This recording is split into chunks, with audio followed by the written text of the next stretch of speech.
President apparently decided the 11th hour to not attack because he thought it would be a disproportionate response. Should you Democrats be giving him credit for not having done that because it would have been disproportionate? I don't believe that anyone should receive credit for a crisis of their own making. And there is no question in my mind that the current occupant of the White House, President Trump, put in place a series of events that led to that event.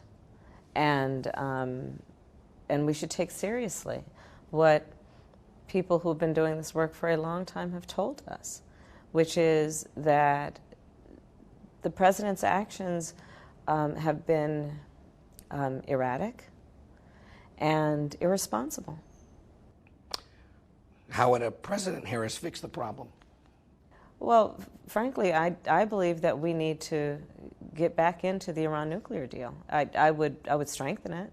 I would include ballistic missile testing. I think that we can strengthen what we do in terms of monitoring and verification of progress. But there's no question that a lot of negotiation with a great deal of depth took place over a long period of time to reach that agreement. And it was an agreement that was being complied with by all parties. And so under a Harris administration, we would attempt to get back into the agreement, and again, strengthening it, but understanding that we are in the best situation when we are working with our allies and are able to monitor Iran's activities and do it in a way that requires full compliance with our standards.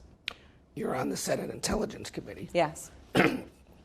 Where do you rank Iran in terms of threats to the United States? I am on the Senate Intelligence Committee. On a very consistent basis, I receive classified briefings about the threats to our nation's security. And I can tell you that we live in a dangerous world and that we have to take seriously any possible and potential threats to our nation. And on the list of potential threats, especially in terms of nuclear threat, North Korea is, of course, on that list, and Iran is on that list. And there are others. But we have to conduct ourselves in a way that we are smart about what we do to have one goal only, which is ensuring that our nation is secure. And it cannot be the goal to express one's ego and to engage in gamesmanship without much serious regard to the consequence. And I think that's what we've seen in this president. So who's our greatest global foe? I would present the question differently, which is, what is our greatest political, our national security threat? I would say that cybersecurity is one of the highest in terms of what should be a concern. Cybersecurity on a number of levels. We've seen what happens in terms of how we can face cybersecurity threats as it relates to Russia's interference in the election of the President of the United States. Remembering, of course, that our elections infrastructure has been designated as critical infrastructure of our nation. When we talk about it in terms of the energy grid, when we talk about it in terms of the vulnerability of our financial systems, all of which are vulnerable to attack. In fact, I have a bill that is a bipartisan bill with a Republican senator, James Lankford from Oklahoma, to secure and better secure our elections infrastructure. But the Republican leadership will not put it on the floor for a vote, and there are some indications it's because the president won't sign that bill. So, I think that when we talk about the greatest threats to our national security, there are ways that we can address them. But instead, this president wants to focus on creating conflict where none exists. He wants to incite fear in the American public, which is what he has done when he continuously has talked about this multi-billion-dollar wall, which, by the way, will not get built. And we need to do better, and we can do better, which is why I'm running for president. President is set to meet with Vladimir Putin at the G20. Would you meet with him if you're president? It depends. I mean, listen, I believe that we do have to have open lines of communication. And I will never foreclose that as a viable option. But let's be clear about this president's relationship with Russia. The current president of the United States has taken the word of the Russian president over the word of the American intelligence community. The current president of the United States has taken, and on the issue of the election in 2016, the current president of the United States takes the word of a North Korean dictator over the word of the American intelligence community when it comes to an American student who was tortured and later died. The current president of the United States takes the word of a Saudi prince over the word of the American intelligence community when it comes to a journalist who was assassinated, a journalist who has American credentials. So I would not do that. I trust the intelligence community of the United States. But you might have to meet with Putin. But it would not be without an appropriate amount of, one, reading the briefing book. Let's start there. Sadly, that we even have to talk about that as being a requirement. It would not be without meeting with leaders in our Department of State, meeting with our military leaders to determine what is the smartest and best course of action for the United States. These are not just about relationships that are based on some trust that, or maybe previous relationship that president has with the president of Russia. It has to be based on what is in America's best interest, not self-interest. Trump administration's on the verge of rounding up immigrant families across the country. If one of those families is watching or listening, what's your message to them right now? My message to them is that you are not alone and we stand with you, and there are those of us who will fight for you and your rights every day. My message to them is do not live in fear. You are not alone, and America's values are such that we do not condone, as an American value, putting children in cages. America's values are not that we separate families and take children from their parents. And I would tell them that a new day is coming. We got to get beyond this election, but that we as a nation are better than this. Because I'm going to tell you, the reason I say all that is that I know how this is going to play out. And I know what's been happening since the beginning when this president was elected, which is these immigrant families have been further pushed into to living underground, to living in the shadows. That's not reflective of the civil society. If ICE comes looking for them, should they hide? Should they stay in the shadows? Listen, I'll tell you what they're going to do. I'll tell you what they're going to do because it's already happened. Children will not want to go to school out of fear that if they go to school, they will come home and their parents won't be there because they will have been picked up and deported. There will be children, and parents will not send those children to the pediatrician for fear that if they walk into a hospital, they will be deported. What will happen is a victim of rape or child molestation or fraud will not wave down a police officer in the middle of the street for fear that if they have that contact, they will be deported. These are the things that will happen. These are the things that will happen. Those thousands in detention facilities along the border, if they're still there, you take office. What happens to them? Well, first of all, it's about understanding why they are there. And the majority of them are there because they have fled murder capitals of the world. And I think it's very important that when we think about this issue, we understand it in the context of real people and what they are experiencing. So how do you treat them once they're here? What you do is you give them the benefit of a process that we put in place a very long time ago, anticipating that there will be people around the globe who will flee harm, who will flee danger and arrive at our shores. And we put in place a process because we said, as Americans, we have strong arms that will embrace those who are being hurt. So we put in place a process to hear their stories, to determine the legitimacy of their stories, and if their story is legitimate, to give them a place of refuge and safety. And as President of the United States, I will make sure that is a real process so that we can hear their claims, and if they are deserving of protection, we will give it to them. But they wouldn't be released from those detention facilities the moment you take office? Well, no, listen, there has to be a process in place, but let's be clear. I mean, we can get into the details of this. Part of what we had under the previous administration, which worked actually better than what's happening now, is we had a process where people would be released from custody with an order to return, but they would go to these family centers, and actually it had a 90-something% rate of return. So let's again figure out what the goal is. Is the goal to put people in cages, or is the goal to make sure that we have a process by which we make sure that those who deserve safety and refuge, that they receive it, and those who don't, if there are any who are trying to game the system, then they don't receive it. Let's talk about Joe Biden. Okay. You've criticized him for praising his ability to work with people who had very different views. No, that wasn't my criticism. What was your criticism?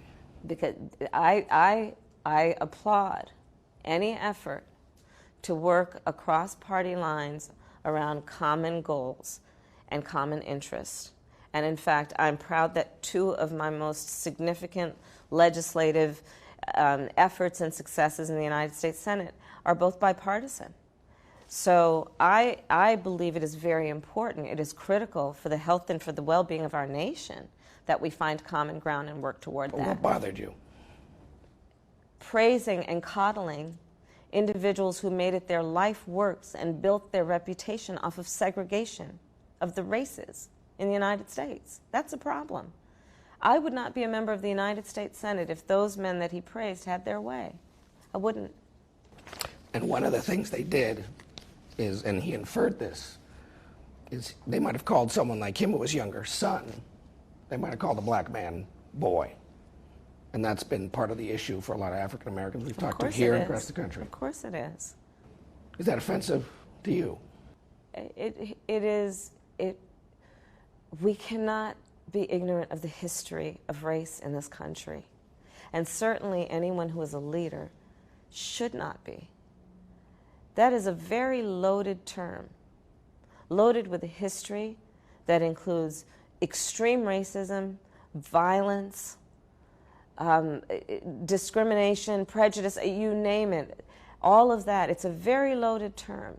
And I think it is very important that we all who are leaders or profess to be leaders, that we choose our words carefully, understanding the significance and the power of our words. Can you recall a time in your past in the workplace where someone might have used that kind of patronizing or derogatory language with you?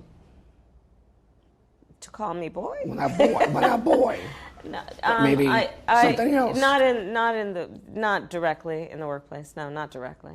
You said a few weeks ago you were being asked this chatter about you being Biden's running mate. Mm-hmm. And you said, well, he's perfectly qualified to be a running mate. Yes, he is. In light of these comments, though, if you were looking at someone's record, would it disqualify him? I got to win first, and then we can have this conversation. You have said that the House should start impeachment proceedings on the president. He says now, and his campaign manager told us, that they think that'll help him get reelected. Is that a risk Democrats can afford? It is certainly a risk. I wouldn't doubt that. I don't doubt that. I think that there is, however, no question that if you've read the Mueller report, which I have, it clearly outlines at least 10, one would argue 11, counts of obstruction of justice. And further, that Bob Mueller has told us in many ways, I believe, that the only reason he did not return an indictment as special counsel is because of a Department of Justice memo that says the sitting president cannot be indicted. But if you also go on to read what's in these documents, and including that memo, you will know that it leaves open explicitly the right of Congress, and perhaps the duty even of Congress, to act. And the way Congress then must act is to take a look at this and open an inquiry into what exactly was the conduct and whether there should be accountability for that conduct. And so this, I believe, is a matter that is about fighting for the integrity of the system of our democracy, which was designed specifically with checks and balances to ensure that there would not be an abuse of power. But if it costs your party power? Well, this is the existential question. You're exactly right. You're right. This is the tension. This is the tension, which is, do you stand to fight for these principles that were part of the spirit behind the design of our democracy, checks and balances, accountability? Or do you stand with strategy, which is what is the ultimate goal, and if it's saying that this guy should not be in office, and if this could hurt the chances of winning an election, should you hold off? This is a tension, and I think each person is going to have to make a decision about where they stand. I have chosen to stand with the position that I believe the proceedings should begin. You're gearing up for your first debate. We talked a little bit about this earlier. Yeah. How are you preparing? Well, I'm here in South Carolina. I'm talking with folks and listening to them more than I'm talking, I hope, and getting a sense of what is on people's mind. You know, the way that I think about issues, frankly, you know, I know there are a lot of people who talk about it in terms of what is your ideological perspective, what is, you know, this intellectual kind of debate about what kind of Democrat are you. Well, let me just tell you, the way I think about the things that are my priorities are, you know, what I call, you know, my 3 o'clock in the morning agenda. What are the things that wake people up in the middle of the night? Because these are things that have been weighing on them and they just can't get to sleep. And those are the priorities I have. And it's through that lens that I think about issues like health care, issues like what people need to get through the end of the month and be able to pay their bills, which is why I'm proposing what has been considered one of the most significant middle-class tax cuts in generations. It's the things that keep people up at night in terms of making sure that their kids are going to be safe at school and not have to worry about a mass shooter. These are the issues that I think about based on, again, what I call my 3 o'clock in the morning agenda. And so... But do you line up like 9 of your aides and say, let's practice 10 people on a stage? Well, I think we will do that. We haven't yet. But you know, I'll be working on it. That's for sure. What do you think is one of the biggest misconceptions about you?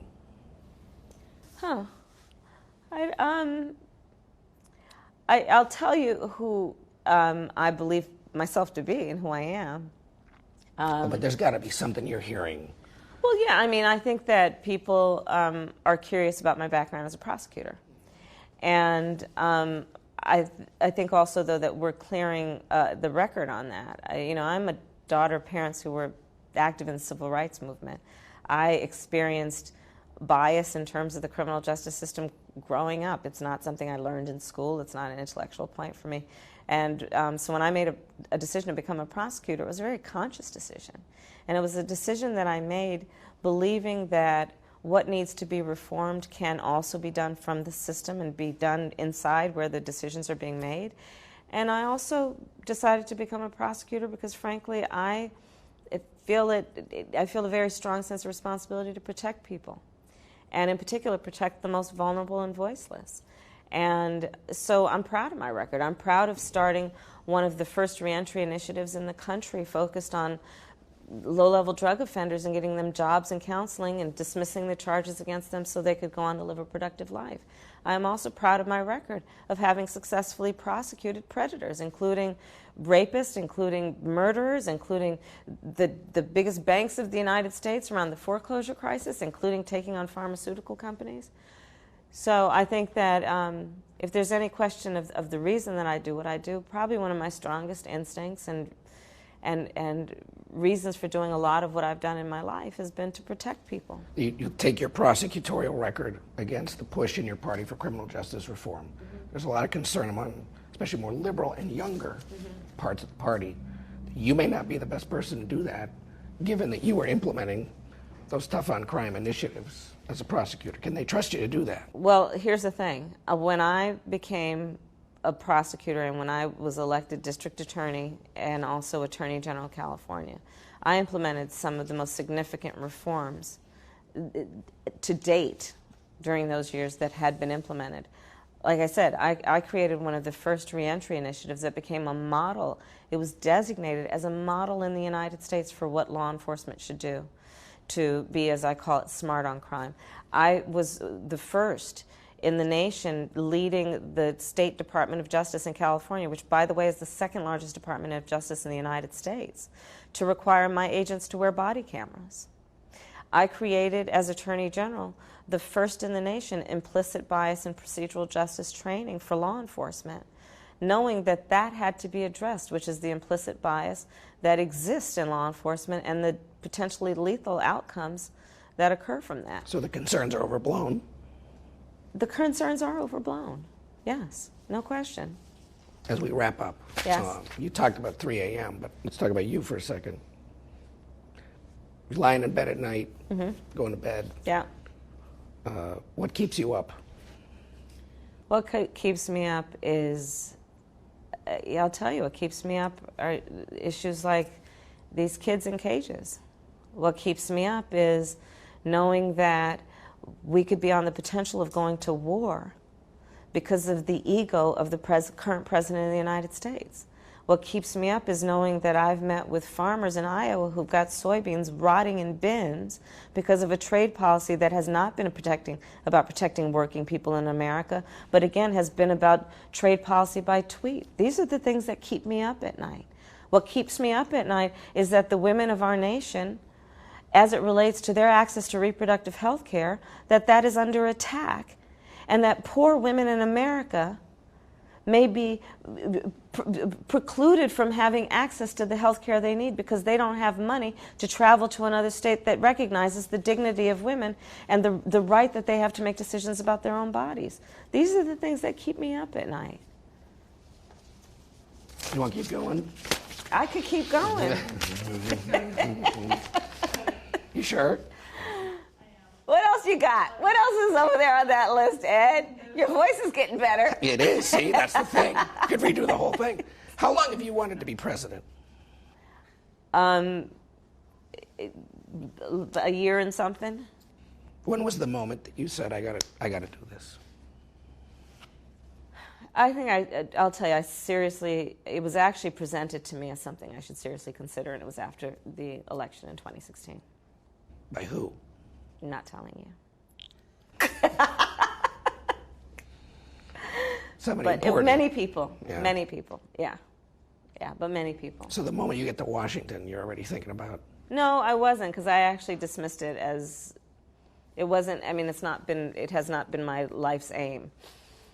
I'm not one of the however many candidates who were born thinking they'd be president of the United States. Is it weird hanging out with 19, 20 other people who want to be president? I work with many of them, and I like and respect them. So it's, last night was the first night we've all really been together and hanging out together as a group, and it's great. I mean, we're having, a very unique experience to run for president of the United States, and many of us are having the same experiences, which is, probably not sleeping enough, not eating as well as we should, not spending enough time with our families as much as we would like to.